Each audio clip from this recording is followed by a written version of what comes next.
All right, guys, we're back with another episode of the Steroid Bootcamp. Today we are on part 11. Today we're going over nutrition adjustments while on cycle, maximizing growth and controlling fat gain. Another very fucking important part of this bootcamp, okay? Without the proper nutrition, shit's gonna go south very quick for your blast. So let's get right into this. Nutrition adjustments while on cycle, maximizing growth and controlling fat gain. All right. So here's the overview of this section, whatever the fuck, right here. Okay, anabolic steroids enhance protein synthesis and recovery, requiring specific nutritional adjustments to maximize muscle growth while minimizing fat gain. Very crucial. This section covers calorie intake, macronutrient ratios, meal timing, and supplementation to optimize your cycle's results. So very similar to the training section here. When you're on cycle, your nutrition is going to be very different as opposed to being natural. Okay, protein synthesis and recovery is massively fucking increased. So things are going to be a lot different. Okay, your body's going to be working in overdrive. That means that your nutrition has to accommodate that as well here. So let's move on to the second slide. Calorie intake adjustments. So you want to calculate your surplus needs. You want to aim for a moderate calorie surplus, about 300 to 500 kcal above maintenance.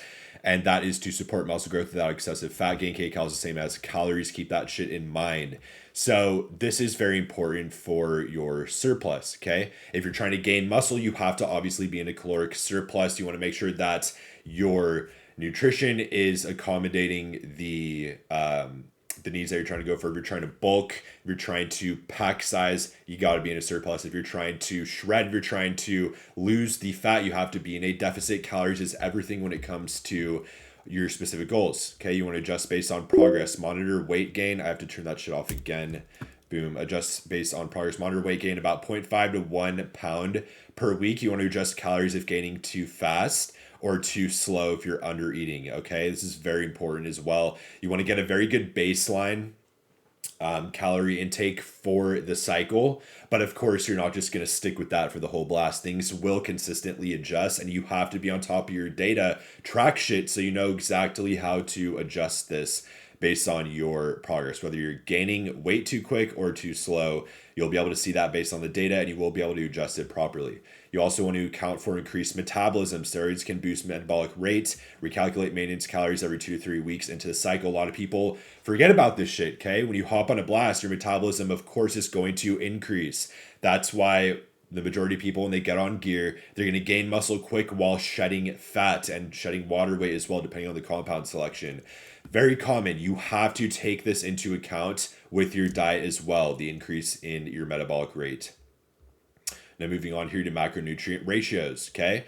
Your protein, you want to target at least 1.2 to 1.6 grams per pound of body weight to maximize muscle protein synthesis. Example, if you're around 200 pounds, you want to aim for about 240 to 320 grams of protein. I see a lot of people say aim for 2. That's not completely necessary. I think anywhere from 1.2 to 1.6 is absolutely perfect.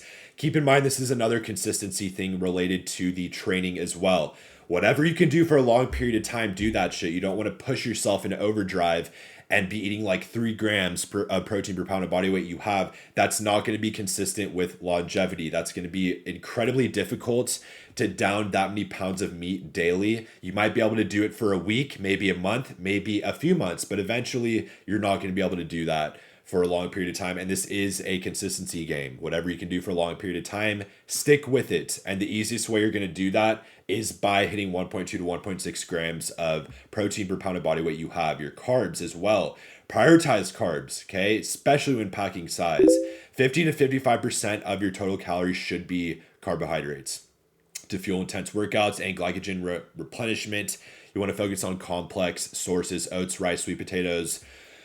You also can use mass powders, okay? Like bulking powders.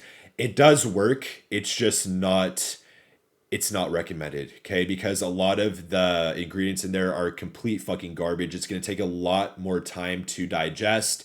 It's shitty ingredients. It's not going to work well with your body as opposed to complex sources. Oats, rice, and sweet potatoes are excellent options. You want to stick with real food when you can. You want to skip the supplementation if possible, if it's absolutely mandatory for a day. If for whatever reason you're busy as fuck or you're out and you can't eat the food, then maybe use a supplement, but don't use that as your main source of carbs, okay?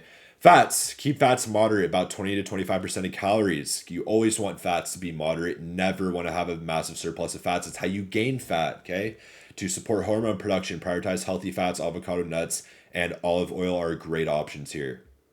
Next up, you want to make sure meal timing and frequency are on fucking point. Do not just eat meals randomly throughout the day. Don't have like 2 to 3 huge meals that you eat daily. You're eating them at random parts of the day. You want to get your body in a really nice rhythm so it starts working like a machine. It gets used to the specific timing. It gets used to digesting everything and releasing it, okay? Shitting that shit out, okay? You want to make sure that your body just gets on a nice fucking routine so that it's, again, a fucking machine. It's eating, it's digesting, it's shitting it out, and it's doing the same thing over and over again. I know that it's a weird way to fucking put it, but that's how you gotta look at it, okay? Pre and post workout nutrition, consume a carb or a protein meal 1 to 2 hours pre-workout. Very crucial. Example, 50 grams of carbs and 30 grams of protein, and within 1 hour post-workout to optimize recovery. Now, this is not absolutely crucial, but it is advised, okay? You want to make sure that you're doing this shit for complete optimization for recovery, all right? Frequent meals as well. This is something you probably should be doing too. You want to eat 5 to 6 meals daily every 2 to 3 hours to maintain a steady amino acid level and support growth. It's just a lot easier to split up your meals throughout the day. Okay, you're eating small amounts of food. It's a lot easier to eat without feeling like you're force feeding, and it's way easier to digest as well, assuming the fact that you are consuming fast digesting specific foods or ingredients for you specifically. Some people respond better to other meat sources, beef, chicken. Some people won't. Okay, it's going to be fully dependent on your specific body. You got to figure that shit out on your own. Do trial and error. And by logging shit, be data driven. That's how you win. Nighttime nutrition as well. Include a slow digesting protein, example, Cajun or cottage cheese before bed to reduce muscle breakdown during sleep. That's another pro tip. I would advise doing that shit. Next up is hydration and electrolytes, okay? You want to increase your water intake. This is something that a lot of people fail to do, but it's very important to do this, specifically for your health, but also to help with digestion, okay? You want to aim for at least 1 to 1.5 gallons of water daily to support muscle hydration, counteract water retention from some compounds. A consistent water intake daily is so fucking important. Do not skip on this. You also want to monitor electrolytes, okay? You want to ensure that you have adequate sodium, potassium, magnesium to prevent cramps and support muscle function. So bananas, spinach, supplements are great for this, okay? I personally take magnesium, potassium, zinc. I take all these fucking supplements. The sodium is going to be very simple to down unless you have all organic ingredients, which is going to be very difficult and pricey. Everything you eat nowadays comes with a shit ton of sodium. So if anything, you want to make sure that you're not having a excess of sodium in your diet. You want to make sure that you're not putting a shit ton of seasoning. You're not eating a bunch of processed garbage. You shouldn't be doing that shit anyways. But just keep in mind, there's a lot of sodium in everything you eat nowadays. So just make sure you don't have an excess of this that can cause water retention, which can bring horrific sides like high blood pressure, bloat, a lot of stuff. So just make sure that you have adequate sodium, not too much. The rest can be supplemented, or you can just have whole foods in your plan to match those specific supplements to monitor electrolytes, okay? Next is going to be your supplementation for cycle support. Creatine, an amazing supplement to take, not just for muscle preservation, but also for cognitive benefits. Now, I've said this in the past. Creatine is heavily marketed as like a muscle gain fucking over-the-counter supplement. It's not going to do much, okay? But when you're on cycle, it is going to enhance strength, can also promote muscle fullness as well. It's not going to be a game changer, but it can help, okay? 5 to 10 grams a day is amazing for you for those cognitive benefits and for the muscle preservation effects. Steroids will amplify the effects of creatine, an amazing supplement to take on cycle, okay? You want to make sure you're taking your branched chain amino acids, your BCAAs, not completely mandatory, but advised. Your optional intra-workout, 5 to 15 grams of that shit to reduce muscle breakdown during intense sessions can be a massive benefit. Again, not mandatory, but something that you should think about taking. Also, your multivitamins and your minerals. Use a high-quality multivitamin to cover micronutrient gaps, especially with increased metabolic demands. That's why having that multivitamin is so important as a part of your supplement protocol. There's a whole supplement section we're going to go over on what you have to take during your blast for specific compounds. But it's so important to have supplements in your protocol, okay? And even if you're natural, supplements are crucial because it's very difficult for any diet you have every single mineral and vitamin you need in that specific diet. So that's why supplementation can be crucial, and to have adequate amounts of those supplements in your plan, okay? Controlling fat gain, very important as well. You want to cycle carbs strategically, so higher carbs on training days, moderate on rest days to minimize fat storage.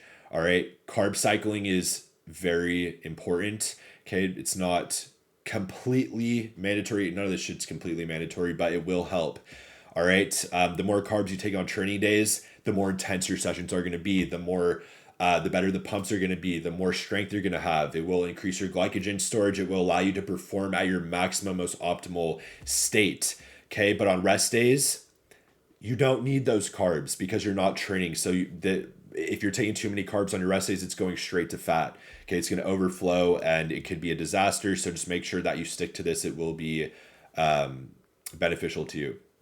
You want to avoid junk calories as well, limit processed foods and sugars to prevent unnecessary fat gain. You want to prioritize nutrient dense whole foods, as I mentioned before. You shouldn't be eating processed trash in the beginning, but of course, life happens sometimes. You go out to eat with your family, you go out, take your girl to a fucking dinner somewhere nice.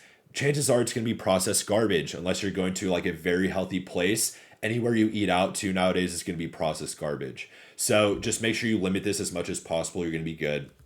And make sure you stick to your program as much as possible. You want regular body comp checks too. So calipers, photos, DEXA scans bi-weekly to track muscle versus fat gains and adjust your diet accordingly. This is going back to the data. Again, not completely mandatory, but it is heavily beneficial to have all this data in front of you at all times.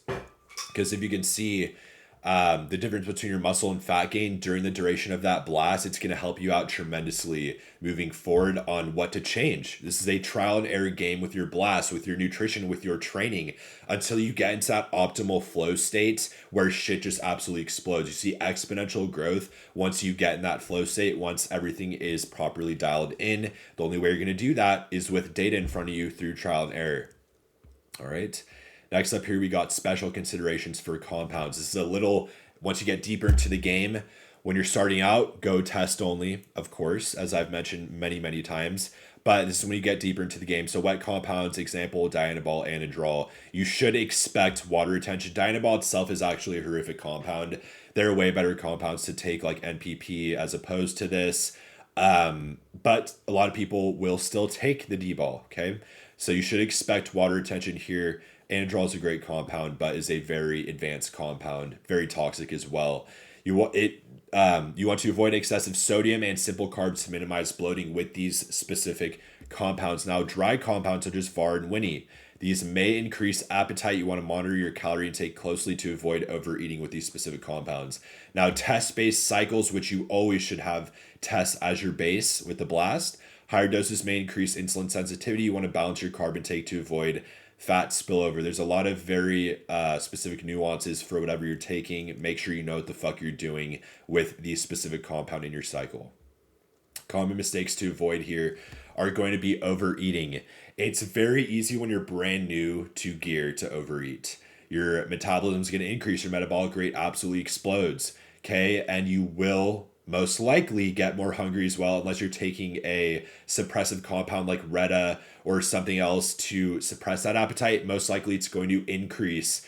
Okay, so you want to make sure that you're on top of overeating. Excessive calories can lead to fat gain, not more muscle. Stick to a controlled surplus. Don't just eat a shit ton of food if you're trying to bulk. That can actually go against what you're trying to do, unless you're trying to be a mass monster. Okay, you're going to have your calories up. But also on a consistency standpoint, you want to make sure that you're not overeating, because let's say you do overeat for a couple of days. It's going to make it very difficult to stick to your specific plan the next day after you overeat, because now you're way over your calories. Now you have to eat again, and you most likely you're going to have to force feed. It's not going to be fun, and that can lead to burnout. Okay, if you're feeling like you have to force feed, you feel like you're going to throw up after your meals, it's just not fun, and you're not going to want to do that consistently over a long period of time. So make sure you're sticking to your plan, stick to a controlled surplus. Very important stuff. Also neglecting your micronutrients. Poor vegetable or fruit intake can impair recovery and health. You want to aim for 5 to 7 servings daily. So with your meals, always ensure that you have a proper vegetable or a fruit with whatever it may be. Just make sure that you have those nutrients in place and do not skip them. Don't just eat chicken and rice 6 times a day. You're missing out on a lot of those nutrients that are necessary for growth. Inconsistent eating as well. So skipping meals or regular timing can hinder growth. You want to plan and prep meals in advance. Now, if this happens every now and then, as I mentioned earlier, it's fine, but don't do this normally. Don't do this on a regular basis. It can really hinder your growth and it can fuck with your program. You're not going to be in that flow state. Shit's going to be all over the place. So make sure that you get on a very good program, be a habit-based person, do the same exact thing every day. That's how you're going to win and be data-driven with all your decisions. Practical tips for implementation here. So meal prep. I get my clients to meal prep all the fucking time. This is very important unless they are somewhere like in the military overseas where that's not a possibility.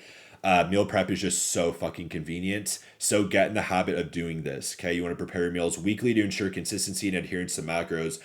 Instead of having to be sitting in your kitchen all day cooking up meals, that's obviously not realistic to a lot of people that have 9 to 5 jobs. They have to go out, do their fucking jobs. Okay. Meal prep so that you just have it, you heat it up, or you don't have to heat it up depending on the food. You just have it ready and you're able to eat it right on the spot. That's the most effective way to stick to a program for the long haul. You want to track your macros as well. Use apps like MyFitnessPal, very great app to use to log food and monitor calorie and macronutrient intake. Don't guess. Be data driven. That's where an app like MyFitnessPal comes in. You check. Okay, it's an amazing fucking app to make sure you're sticking exactly to your specific program with your calories and your nutrients. You want to adjust weekly as well. Review your progress, your weight, strength, and mirror. Tweak calories and macros based on your results. Data driven, bro. I'm going to say this shit so many times because it's true. Track shit. Make sure that you're doing what you have to do to log everything. If you're not logging shit, if you're not tracking things, you're guessing, and that's when you lose. Okay? Moving along here to health monitoring during your nutrition adjustments. Very important as well. Your blood sugar levels. Check your fasting glucose if you have high carb diets, because this can cause lethargy or bloating. You want to adjust carb sources if needed. Blood sugar is very important on your labs. Make sure you are on top of that shit. Cholesterol impact as well. Monitor your lipid profile via your blood work. High calories and fats can strain lipids, especially on orals, which can fuck with your cholesterol, which can fuck with your cardiovascular health. Okay, so you always want to make sure you're on top of your cholesterol via your bloods on your lipid panel.